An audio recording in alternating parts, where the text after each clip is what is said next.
Yep, look at me. I know this is like another 3P. I know you're not expecting me to drop a video today, but fuck it. I'm gonna drop a video talking about Witch Watch. Cause yeah, after today's 14th episode, I'm officially gonna call out and just throw in the white flag here. I'm throwing the white flag because I cannot sit through this show anymore, and I want to talk about it. So um, I'll talk about Witch Watch, an anime that came out of the spring 2025 season, currently airing right now as we speak, by Bidberry Animation Studios. And while we're at it, I'm going to go ahead and transition you into the characters, the show, the poster, etc., because I really do not give a shit about the show, and I want to speed run the fuck out of the show as soon as possible. So yeah, my enthusiasm for the show, as you see on the screen right here, isn't super high. And believe me, I went to the show with some pretty mixed expectations, thinking that the show's going to be a really good, really fun show that was going to be for the masses. After all, the animation is by Bilberry Animation Studios, as I mentioned in the intro, a studio that I hold in high regards as of late because of 100 Girlfriends, the latest seasons of the quintessential quintuplets, and I've been paying attention to the studio for quite some time now. But it's just a damn shame that a show of this caliber isn't hitting the stride that I'm hoping to be. So let's talk about the premise of the show. What is the show all about? Well, the show follows our main character, Miko Wakatsuki, a person who a girl who is essentially born as a witch and pretty much together with her best friend Moisan, as I'm going to call him short, or Morito Otogi. Basically, these two become best friends, and in the beginning of the first episode, it's established that these two are super childhood friends, but both of them have a special unique ability where Nico is essentially a witch descendant, whereas Moisan is an ogre ascendant who is part of the long lasting members of the ogre clan. And together, after years of training, Nico finally becomes a certified witch. And pretty much her job is to help those in need so that she become a true witch. So kind of like Kiki's delivery service, mind you, but if it was super watered down. And together within the first few earlier iterations of the episode, it actually had a lot of potential because it was like, okay, we have like a up and coming witch trying to prove that she can be useful, helpful, but simultaneously maybe learning the experiences of life and what it means to give back to others and her community in need. Whereas Moisan is basically there to just be like the bodyguard, just making sure that Nico doesn't become the super evil witch that she is destined to be, and hopefully doesn't fight off really bad people because at the end of the day, Nico is a danger to everyone around her and shit. And throughout the whole show, we get to come across like some characters that essentially play a big role within the plot and progression of the story.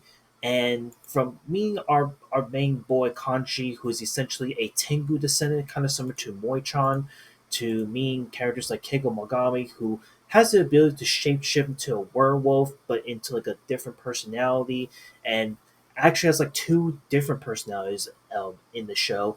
Um, the show really dishes out a lot of really good characters. Oh, and of course Nemo Meow, who is also a witch, who is up and coming, but is also trying to find her way to the world at large. And throughout these 14 episodes, or sorry, I should say, throughout these first 12 episodes, the first half of the show, I actually was moderately enjoying it, honestly, realistically. I thought the show had a lot of really good potential to being like a really fun, really sweet, really wholesome anime. Because honestly, the show, the vibes, everything about the show reminds me of a show that blew up from last year. If you all remember this show, and I'm gonna pop it up right now, there was a show that I remember popping up really well and was super praised at the time, Dungeon Meshi. Like the aesthetics of Dungeon Meshi and Witch Watch are really one to one, and I felt like back when Dungeon Meshi first came out, I will admit, I'll say it. You can even look at the score, Seep It and Weep It. Like the reason I gave this show a 7 out of 10 was because the first half of the show was a bit of a slow burner, but the second half was where it got really intense, really interesting, and it definitely kept the momentum going from the very beginning of that second half, and made me want to watch it all the way through. Which is why the show has went I remember when the show came out, it was like at the time like a 7.7 to now it's like at the current scores you see here an 8.60 from Miami List.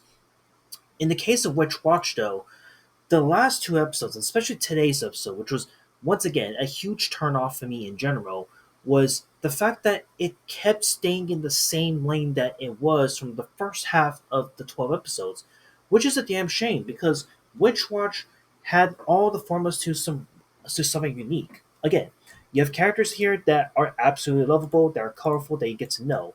But unfortunately, there are characters here that at times you can't really relate to, or they just end up being like fucking background wallpaper. Case in point, Nimu Meow, who every freaking time she appears in certain episodes, she's just a background character for the sake of being a background character. Even characters like Keigo, where you never think that he's like the main protagonist in the show until the midway season finale of it, where it's revealed that he's actually much more than just an introvert that doesn't like to talk to people. Like it's kind of dead obvious and giving it away at this point with some of these characters.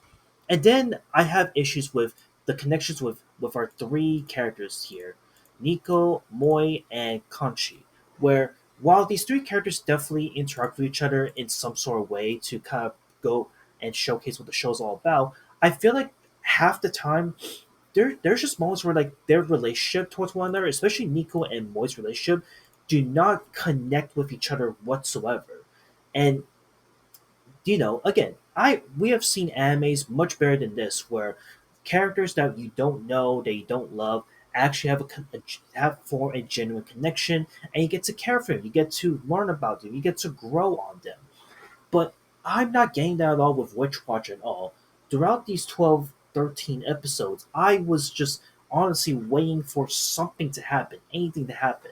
And it just became just boring mid-tier show that just stayed the same the whole fucking time. And then today's episode, the 14th episode, I could not stand it. I'm sorry. This was just not good. The way the 14th episode started today was so out of the ballpark that I thought, literally, go watch the 14th episode of Witch Watch right now. It felt like I just got punked, and I thought I was watching a new show or a show I wasn't expecting to watch at all. But then it kind of runs it back like 5-10 minutes into the show. It's like, it's like, hey, just a heads up, you start watching Witch Watch. Like, what the fuck? Like, this doesn't make any sense. Like, I like where it goes to like the fourth wall breaking shit half the time, but I'm just left wondering, like, what's the point? Like, I don't even know, like, what it's trying to go for. Is the show trying to go for, like, a serious anime moment? Or is it trying to be, like, comedic and wholesome? Because half the time, it's so all over the place. Like, I can't even keep up with this shit. So, yeah, there's a lot more complaints I want to say about Witch Watch, but the more I watch the show, the more I sit through this, the more I'm just like, you know what? It's not worth my time wasting. It's not worth my time talking about. Again, I could pile on more and more. So like why some of these characters here are not good. I can pile on as to why certain settings, certain plot points just aren't as strong as other shows that I would rather watch.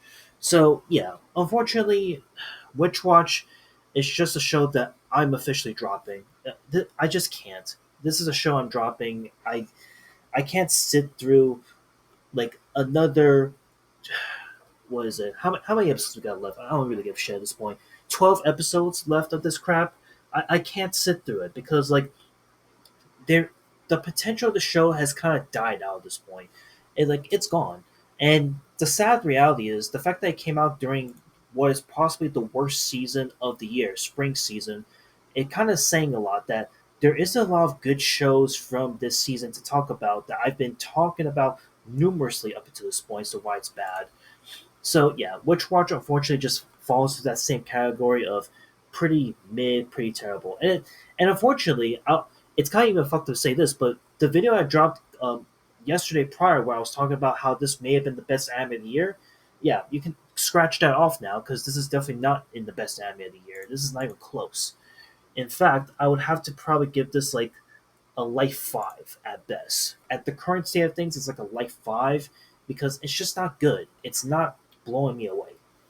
So yeah, just want to talk about Witch Watch because I'm done with this show. I cannot stand this show anymore. I've given it too many chances, and I cannot. So yeah, I'll see you on the next one later.